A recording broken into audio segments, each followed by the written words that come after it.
Hello!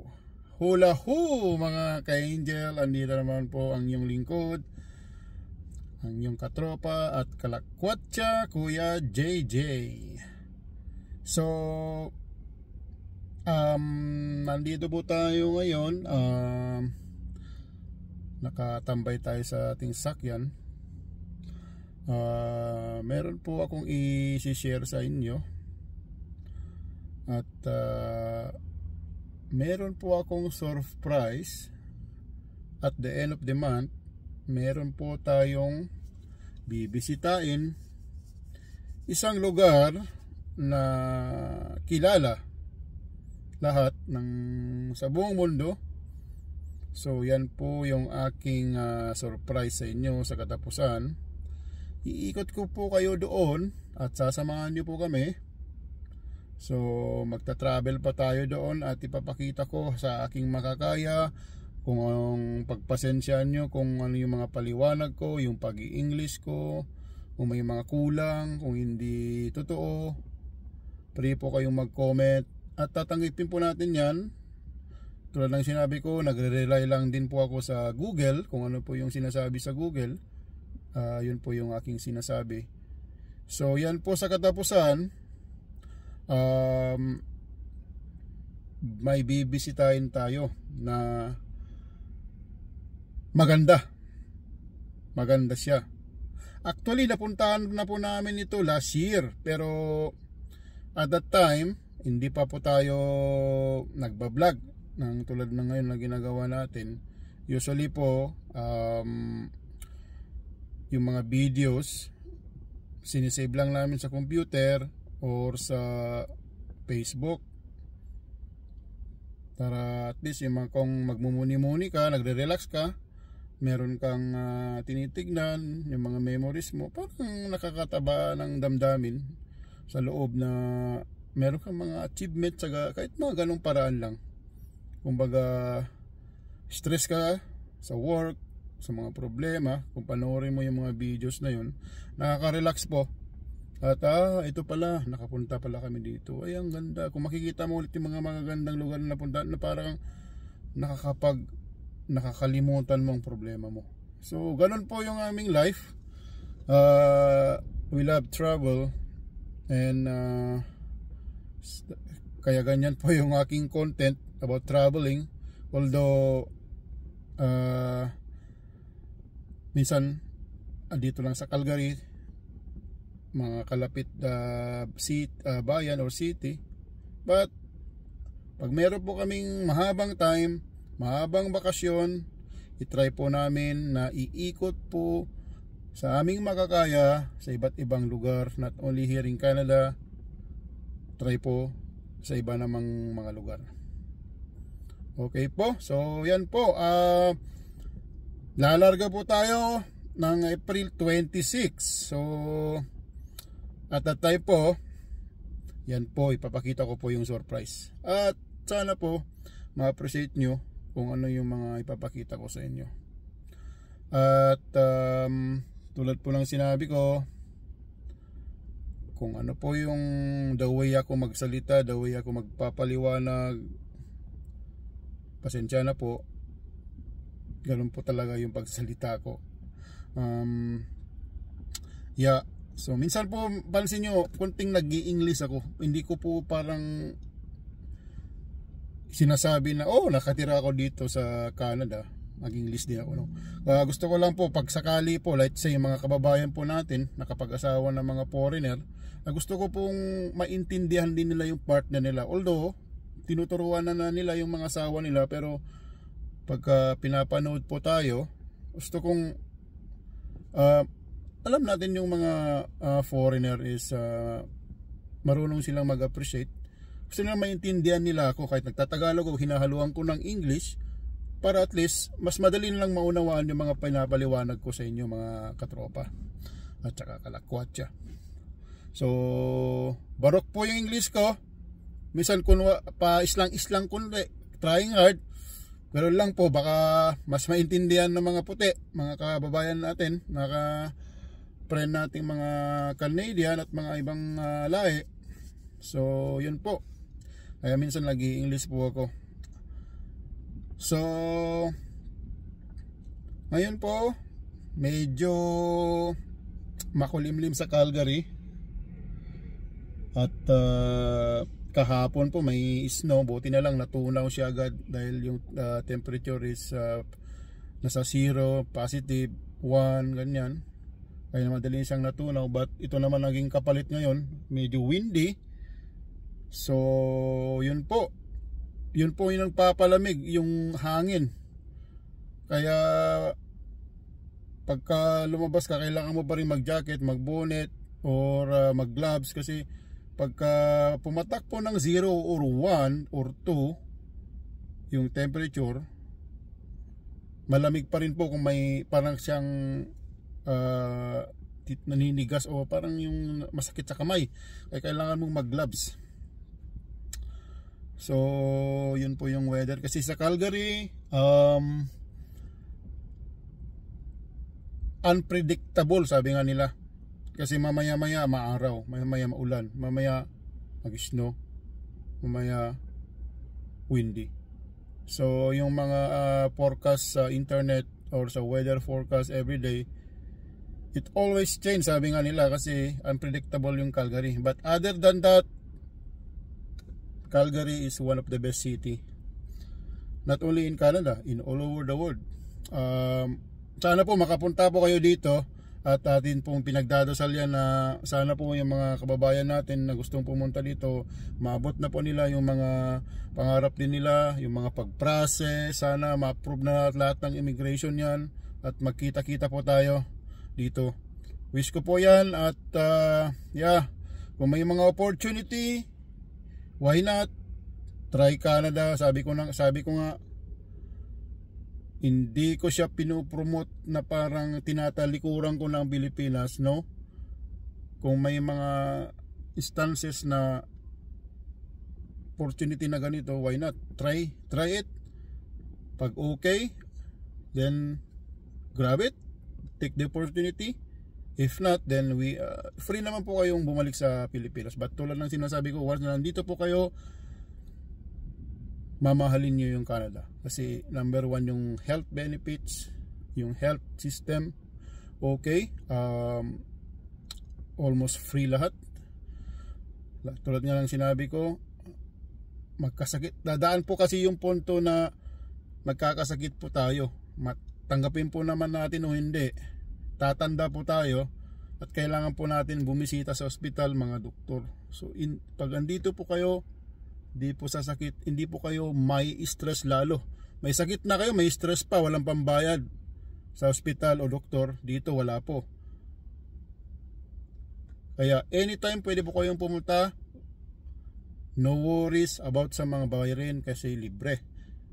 Yung gamot po, may mga minsan ipapareseta sa inyo, but it's not too much kasi meron po kayong mga insurance din na magko-cover na pwedeng maka-discount po kayo, pero hindi po siya kamahalan. Kaya yun po, number 1 po, health benefits. Number 2, especially sa may mga family or yung mga kids, sa Alberta po, sa pagkakalam ko, free from kindergarten to high school. So free po yan, wala kang babayaran na tuition fee. Kung meron man siguro yung mga miscellaneous, pero hindi po siya mahal. Kung like mga extra like mga books or whatever, hindi ko po maano doon. So wala pa, hindi po mabigat sa bulsa, health tsaka yung education. And then pagka po nag-college yung mga anak nyo, wala rin pong problema kung wala po tayong pera o nakapag-ipon ng malaki. Especially kung pumunta po kayo dito, malaki na po yung anak nyo, magka-college na, no worries. Pwede pong mangutang o mag-loan yung anak ninyo sa government. He can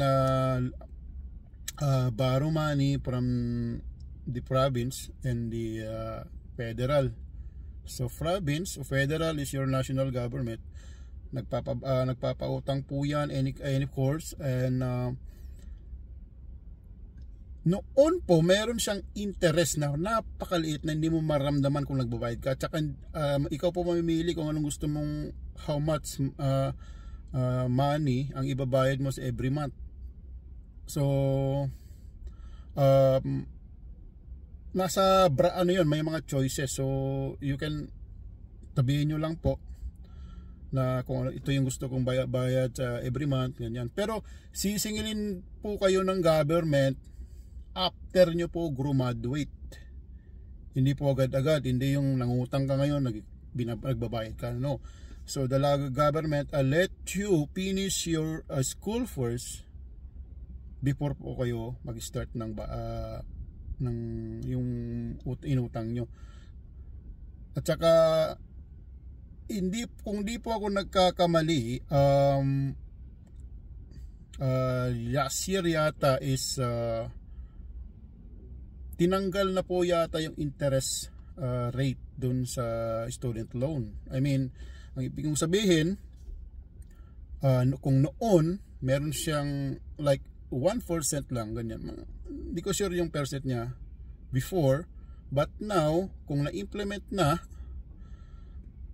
yung 0% interest, kung magkano po yung hiniram nyo, yun po yung ibabalik nyo lang without interest. So hindi ko lang sure ngayon kung applicable na. I-search po natin yan at akin pong babalikan yan kung talagang na-implement na nga yung 0% student loan dito sa Canada. So yun po, iyan po yung mga yan po yung isa sa mga marami pang benefits na nakukuha pag nandito ka sa Canada. Sa other provinces, almost the same rule. Kung every province po kasi may mga kanya-kanya silang parang batas, but para in general rule, almost the same po yung mga rules nila sa other provinces. Ang pagkakaiba lang po yung mga taxes. So like sa Alberta, we have only one tax, which is from the federal only, and the other provinces, mayroon po silang mga 2 taxes. So they pay tax to the province and the federal sa national government. So ano naman po yan, carry naman po yan, yung mga 2 taxes, as long as na may maganda ka pong work, kaya na pag parte ng buhay talaga yung kung nandun ka nakatira sa, let's say example, British Columbia, sa Vancouver area. Kung nandun ka po, ganoon po yung rules nila so atin na lang pong tatanggapin na dalawa ang tax nila. But all you have to do is to work hard, find a job na kayang tustusan yung mga needs, yung mga bills, yung mga expenses, ganyan. Pero marami namang survive na mga kababayan natin. Yun, ang maganda kasi sa BC, yung weather hindi siya gaanong kalamig like here sa Alberta. But the only good thing here sa Alberta, or especially here sa Calgary, is sunny siya. I think Calgary is the sunniest major city in Canada. Ang alam po doon, kahit nag-snow, lalabas po si haring araw. Nag-uulan, umulan man, haalabas si haring araw. So yun po yung kagandahan, magda-dry, nakakatulong yun na mag-dry. Pag like kung ulan, idadry niya yung paligid natin, or yung snow. At least kung malamig, nakakatulong po si haring araw dahil sa sikat ng araw niya, parang na-outcome niya yung lamig. So na-minimize yung talagang cold, extreme cold. So yun po yung kagandahan sa Calgary. May snow siya, pero pag nasanay ka po sa snow, wala yan. Yung si haring araw ang the best kasi tinutulungan niya tayong makasurvive sa lamig. So yun po mga kalakwatsa, yung aking vlog ngayon. Pasensya na po, hindi po sinisikap ko pong pagandahin natin yung mga video natin, yung mga para mas lalo po kayong gaganahan sa mga ipopost natin. pinag-aaralan ko kung paano yung mga mag-edit, mga ganyan po. Sa abot ng aking makakaya, atin po yung tutuklasin. So ito po, isa pa pong dahilan kung bakit ginawa ko tong pagbablog din is it's not about the money din. It's not about the money. Kasi tulad lang sinabi ko, nag-upload kami, mahilig kami mag-travel, pero gusto naming siguro makapag-share like information or yung mga places ba na hindi na parang i-share natin sa mga kapwa natin, especially sa kababayan natin sa Pilipinas, na ito yung Canada, ito yung mga lugar na ito. Yan, yung parang at least may napapanood po silang mga iba't ibang lugar na kung magaganda, nakakatulong po na ma-outcome yung mga stress. Kung makakita kasi ng magandang natural landscape, natural na view, parang ang ganda. Parang may problema mo, parang at least nalilis stress ka. So yun po, kaya naisipan kong mag-vlog na lang ako para at least napapanood natin. Kasi most of the time po, nanood po kami ng mga vlog. Mahilig po rin kami manood ng mga vlog, especially sa travel. Kumukuha ko ng mga idea kung saang lugar yung mga magagandang pupuntahan. Tapos kung kaya, pinupuntahan po namin. Now, in that case po, nakakuha ko ng idea doon sa isang video, gusto ko rin pong i-share sa inyo para kung kayo naman po ang may opportunity o time na bisitahin yung lugar na yon, then at least meron po kayong idea kung ano yung mga magandang place. So para po sa inyo itong mga videos na ito na ginagawa namin, makapagpasaya, makapag-share ng mga information sa mga magagandang lugar. And not only here in Canada, sinasabi ko nga po, kung may chance, kung may time tayo, hanggat kaya namin, sana masigla tayo lagi, pupuntahan po natin yung mga lugar na magaganda. Pangarap ko nga, sana po, all over the world. Pero pag nanalo tayo ng loto. So work hard lang po, work hard, stay positive, and pag nag-fail, try. Mostly dapat mag-isip po tayo ng majority is positive, hindi puro negative majority. Kasi pag puro negative, mawawalan ka ng encouragement, mawawalan ka po ng mawalan ka ng mga parang yung parang gusto mong gawin, pero parang dahil sa negative, ayoko na. No. Sa mga susunod po na mga video natin, akin pong ibabahagi or akin pong itatalakay or i-discuss po natin yung kung paano po ako nagpunta ng Canada, yung mga struggle, very serious struggle po yung aking naranasan bago ako nakapunta dito.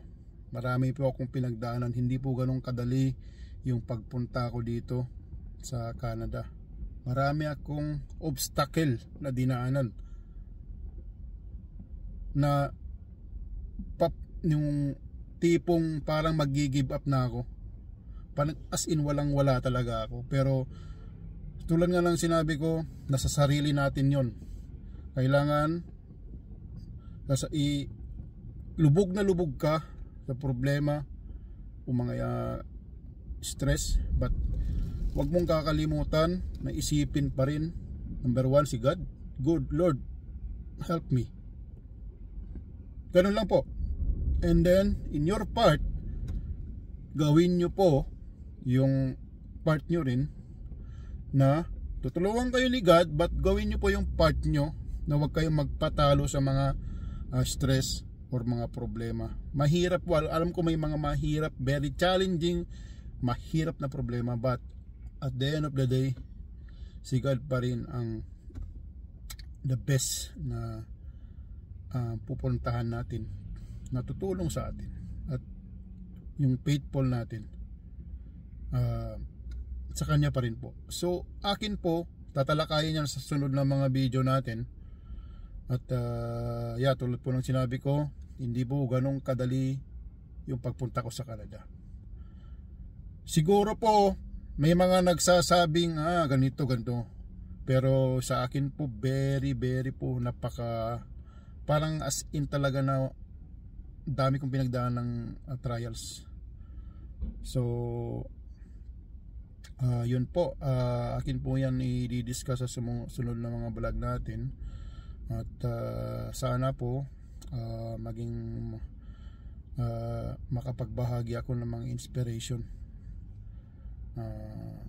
sa pag-share ko ng experience ko dito sa Canada, yung pagpunta ko sa Canada.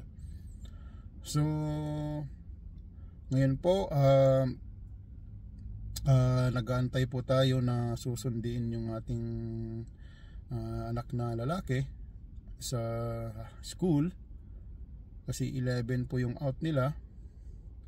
So nag-vlog na lang po ako dito sa loob ng car para at least yung sound o yung voice ko is parang clear. Wala po tayong mga complete gadgets or complete na mga gamit para mas maganda po yung pag-vlog natin. But nag-check na ako sa online kung ano yung mga ginagamit ng mga ibang vlogger na para maganda yung impact yung video, para mas clear, mga ganun. So sa ngayon po mga cellphone muna yung ginagamit natin. At sana po samahan niyo po kami lagi sa pag-ikot-ikot natin sa mga iba't ibang lugar, at makakaroon ko po kayo ng idea kung ano yung lugar namin at kung ano yung Canada. So yun lang po muna, at ingat po kayo lagi. Una po, always pray to God, believe in Him. Sabi nga nila, pray hard, it works. So kita-kita po tayo sunod ng mga videos. Meron po ako mga video na galing sa phone ko, so i-upload ko na lang po muna na without mga like background music or yung parang nagsasalita ako. So i-upload ko na lang muna for the meantime yung mga ganun, at least may mga napapanood po kayo. So yun po muna. Maraming salamat po sa panonood, at kita-kita po tayo ulit sa sunod na mga video natin. May God bless you and stay strong and healthy. See you po mga ka-angel.